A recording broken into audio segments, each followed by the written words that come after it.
আসসালামু আলাইকুম। বাংলা সংবাদে সবাইকে স্বাগত জানাচ্ছি। আমি চিন্তিয়া হক। শুরুতেই সংবাদ শিরোনাম। প্রধান উপদেষ্টার সঙ্গে বৈঠকে ৭ ইসলামী দল। এদিকে বন্যায় মৃতের সংখ্যা বেড়ে ৫৯, সবচেয়ে বেশি ফেনীতে। জানাবো, দুইবারের বেশি জেনে কেউ প্রধানমন্ত্রী না হয় দাবি ইসলামী দলগুলোর। আওয়ামী লীগ পালিয়েছে, ওদের ভূত প্রেতাত্মারা পালায়নি, বলছেন মির্জা ফখরুল। এবং সর্বশেষ জানাবো, বিদ্যুৎ জ্বালানিতে যথেচ্ছ লুট। শুনছিলেন সংবাদ শিরোনাম, এবারে বিস্তারিত। প্রধান উপদেষ্টার সঙ্গে বৈঠকে ৭ ইসলামী দল। রাজনৈতিক দলের সঙ্গে আলোচনার অংশ হিসেবে ৭টি ইসলামী দলের সঙ্গে মত বিনিময় করছেন প্রধান উপদেষ্টা অধ্যাপক মোহাম্মদ ইউনূস। ইসলামী আন্দোলন বাংলাদেশের নেতৃত্ব দিচ্ছেন চরমোনাই পীর রেজাউল করিম। বাংলাদেশ খেলাফত মজলিসের নেতৃত্ব দেন দলটির আমির ইউসুফ আশরাফ। তার প্রতিনিধি দলে ছিলেন মহাসচিব মামুনুল হক ও যুগ্ম মহাসচিব জালাল উদ্দিন। জমিয়তে উলামায়ে ইসলামের একাংশের নেতৃত্ব দেন সংগঠনের মহাসচিব মঞ্জুরুল ইসলাম আফেন্দি। হেফাজতে ইসলামের নেতৃত্ব দেন মহাসচিব সাজেদুর রহমান। ছাত্র জনতার আন্দোলনে গত ৫ই আগস্ট আওয়ামী লীগ সরকারের পতনের ৩ দিন পর ৮ই আগস্ট অন্তর্বর্তী সরকারের দায়িত্ব বুঝে নেয় মোহাম্মদ ইউনূসের নেতৃত্বাধীন উপদেষ্টা পরিষদ। আওয়ামী লীগকে বাদ রেখে অন্যান্য দল ও সেনাবাহিনী আলোচনা করে এই সরকার গঠনের সিদ্ধান্ত নেয়। বন্যায় মৃতের সংখ্যা বেড়ে ৫৯, সবচেয়ে বেশি ফেনীতে। দেশের পূর্ব ও দক্ষিণ পূর্বাঞ্চলে আকস্মিক বন্যার সরকারি হিসাবে এখনো পর্যন্ত ৫৯ জনের মৃত্যুর তথ্য পাওয়া গেছে। এর মধ্যে ফেনীতেই সবচেয়ে বেশি মৃত্যুর খোঁজ মিলেছে। এখনো দেশের ১১টি জেলায় ৬,৯৬,৯৯৫টি পরিবার পানিবন্দী রয়েছে। প্রতিবেদনের তথ্যানুযায়ী বন্যা আক্রান্ত জেলার সংখ্যা ১১টি।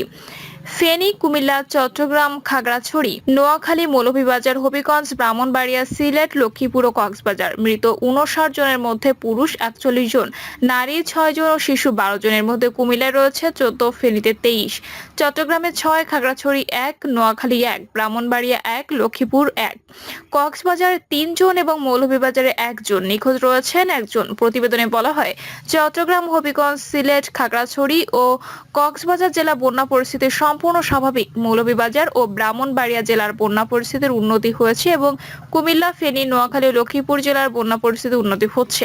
এছাড়াও ৬৮টি উপজেলা বন্যা প্লাবিত এবং ক্ষতিগ্রস্ত ইউনিয়ন ও পৌরসভা ৫০৪টি।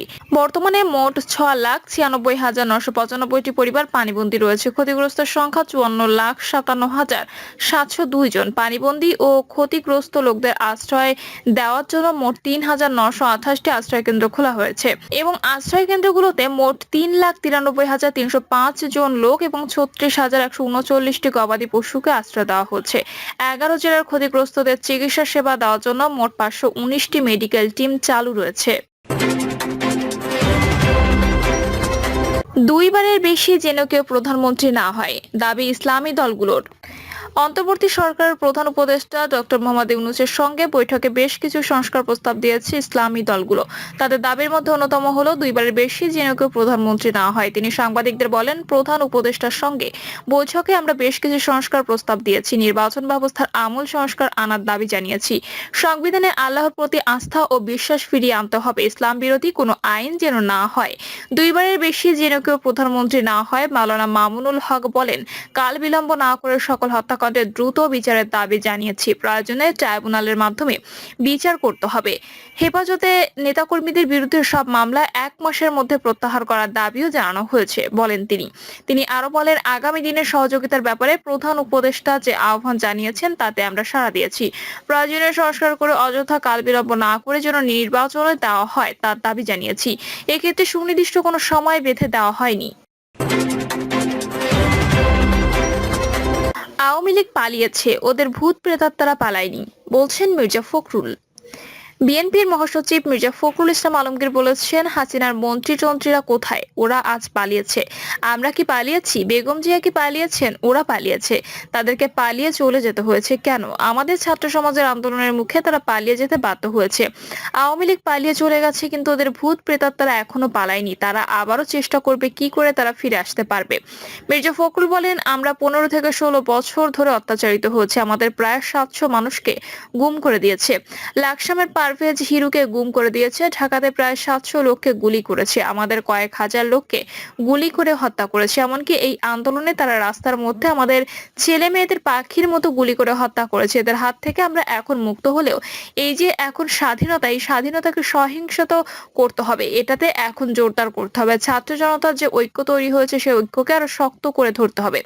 তিনি বলেন, আমরা এখানে কোনো নির্বাচনের ক্যাম্পেইন করতে আসি নাই, আমরা এসেছি আমাদের অনেক ভাই বোন বন্যায় কষ্ট পেয়েছেন, দুর্গত হয়েছেন, তাদের পাশে দাঁড়াবার জন্য।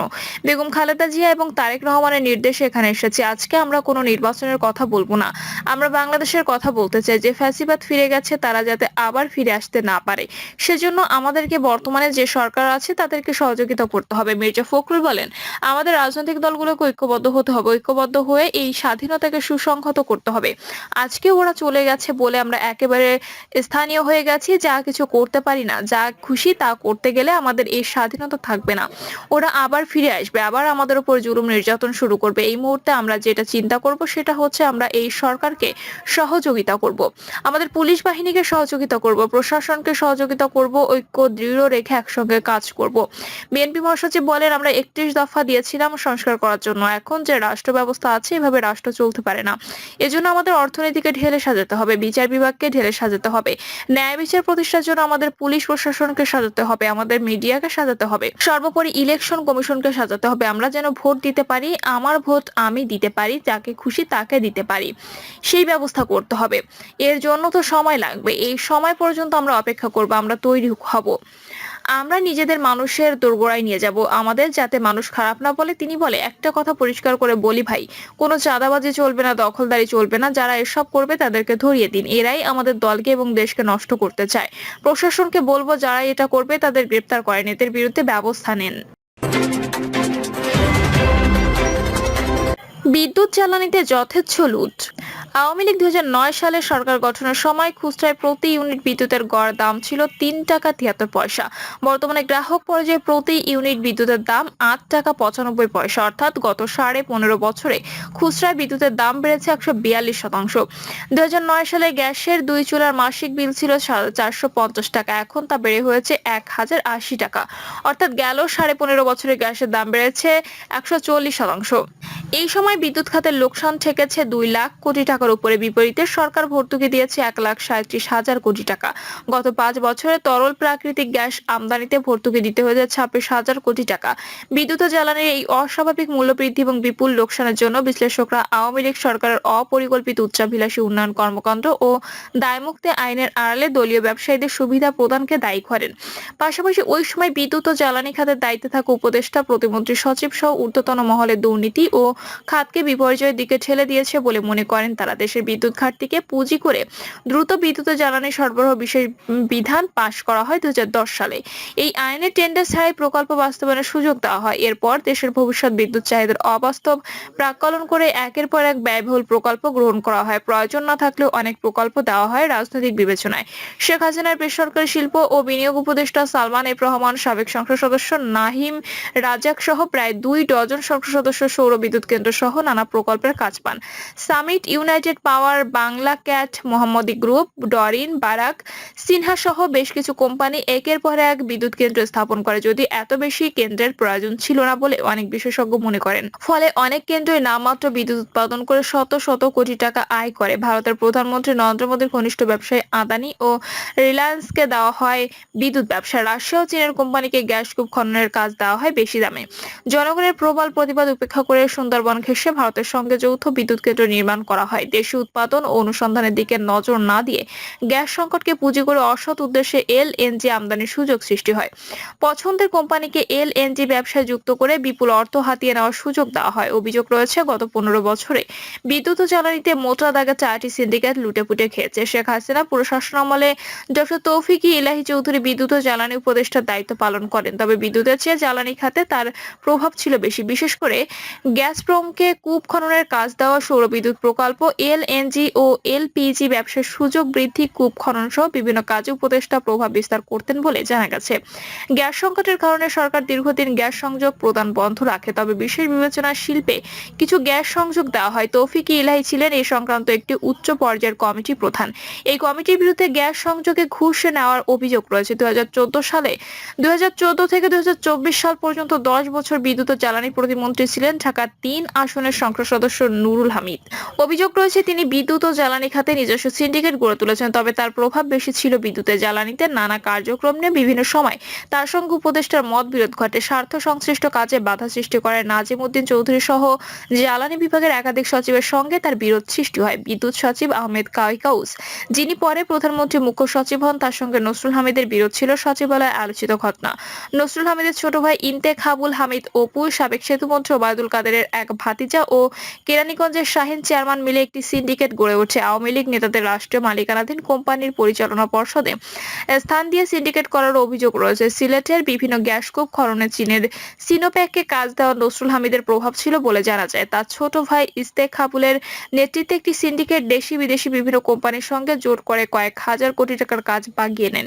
এর মধ্যে রয়েছে ডিপিডিসি, পিডিবি, ডেসকো, আরইবি ও নেসকোর অ্যাডভান্স মিটার স্থাপন, বিলিং প্রকল্প, নেটওয়ার্ক সিকিউরিটি সংক্রান্ত প্রায় 6,000 কোটি টাকার প্রকল্প। যেমন পাওয়ারকো ইন্টারন্যাশনাল নামের একটি কোম্পানি বিদেশি দুটি কোম্পানির সঙ্গে একটি এলপিজি প্রকল্পের কাজ পায়। এখনো পর্যন্ত প্রকল্পটি আলোর মুখ না দেখলেও অভিযোগ আছে। পাওয়ারকোর প্রধান শেয়ারধারী কামরুজ্জামান চৌধুরী সম্পর্কে নসরুল হামিদের মামা। গত 2 বছরে 27টি সোলার ভিত্তিক বিদ্যুৎ কেন্দ্রের অনুমোদন দেওয়া হয়েছে। 1360 মেগাওয়াটের এই বিদ্যুৎ কেন্দ্রের মালিকদের অধিকাংশ সাবেক আওয়ামী লীগ সরকারের মন্ত্রী, এমপি।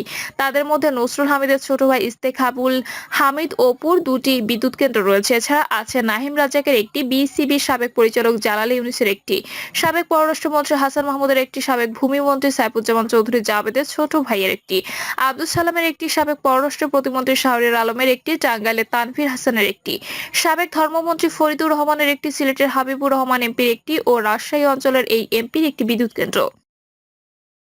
প্রিয় দর্শক, এই ছিল এখনকার সর্বশেষ সংবাদ। আপডেট সব সংবাদ পেতে চ্যানেলটি সাবস্ক্রাইব করে বেল আইকনটি ক্লিক করে রাখুন।